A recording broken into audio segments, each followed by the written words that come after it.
Public interest litigation, ठीक, equal to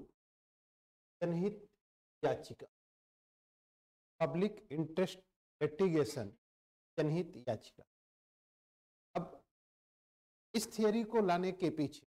PIL को लाने के पीछे जस्टिस पीएन भगवती का सबसे बड़ा रोल है। और पीआईएल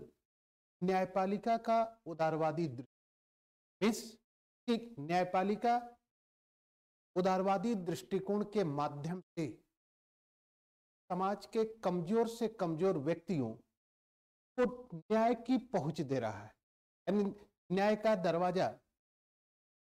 सामाजिक आर्थिक दृष्टि से कमजोर व्यक्तियों के लिए खुल जाता है, क्योंकि न्यायपालिका की जो परंपरागत पद्धति थी या जो ट्रेडिशनल मेथड था कि केवल पीड़ित व्यक्ति ही न्याय से संरक्षण प्राप्त कर सकता। दूसरी तरफ न्यायपालिका का जो प्रोसीजर है या न्यायपालिका की जो प्रक्रिया है वह अत्यधिक टाइम टेकिंग और एक्सपेंसिव है। टाइम टेकिंग और एक्सपेंसिव होने के नाते और केवल पीड़ित व्यक्ति ही न्यायपालिका से संरक्षण प्राप्त कर सकता था, तो ऐसी स्थिति में या ऐसी सिचुएशन में न्यायपालिका में या न्यायपालिका की जो स्थिति है उसमें समाज के प्रभावशाली व्यक्ति खर्चीली या लंबी न्यायिक प्रक्रिया को अपने बेनिफिट के लिए उठा लेते हैं। परिणाम क्या होता है? परिणाम यह होता है कि न्यायिक प्रक्रिया इतनी लंबी और खर्चीली हो जाती है कि सामाजिक और आर्थिक दृष्टि से कमजोर व्यक्ति न्याय प्राप्त करने के उद्देश्य से अपना सब कुछ गवा देता है, फिर भी उसे कुछ नहीं मिलता है, बल्कि सिर्फ एक फरियादी बन जाता है। जैसे दामिनी मूवी में न्यायपालिका की प्रक्रिया को लेकर कहा गया कि तारीख पे तारीख की स्थिति, यानी कि न्यायपालिका में सिर्फ तारीख मिलती है और उस तारीख के माध्यम से समाज के जो प्रभावशाली व्यक्ति हैं वह प्रभावशाली व्यक्ति इस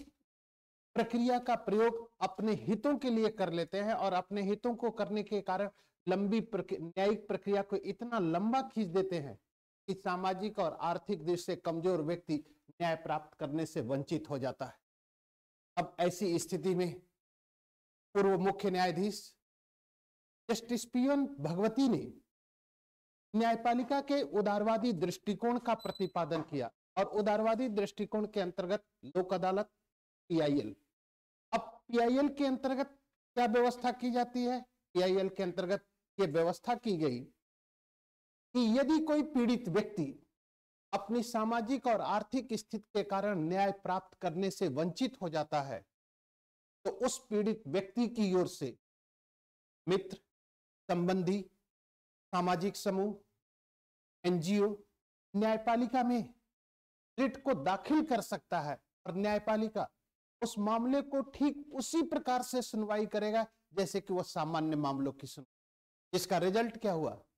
कि इस पीआईएल के माध्यम से समाज के कमजोर से कमजोर व्यक्ति अपनी सामाजिक और आर्थिक स्थिति के कारण न्याय प्राप्त करने से वंचित नहीं हो पाए। न्याय की पहुंच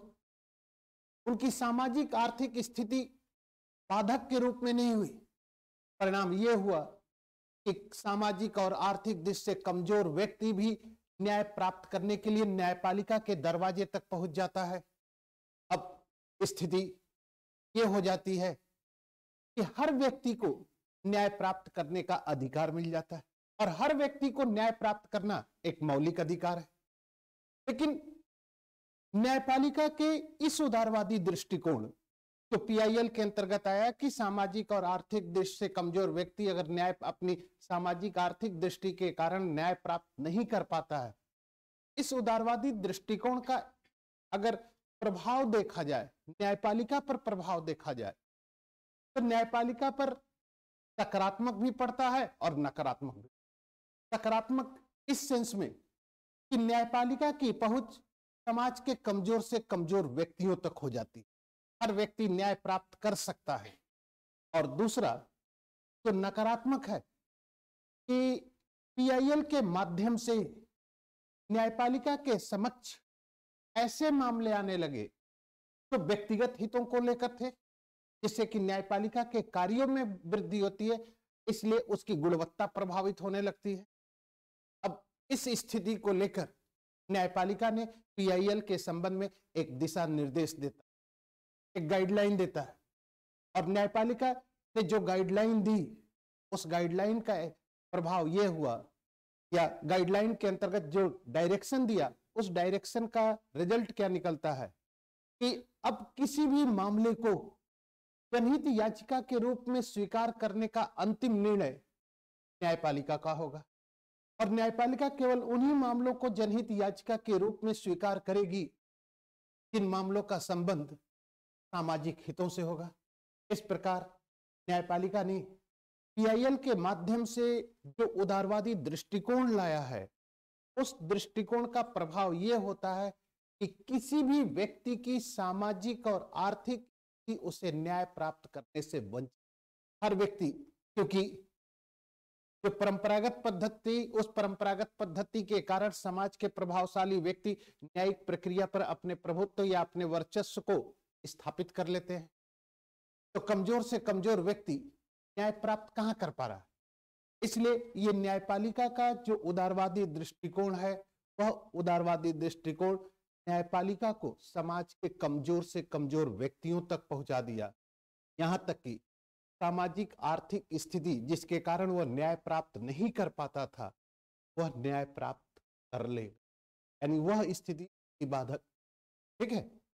तो ये पीआईएल का कंसेप्ट था।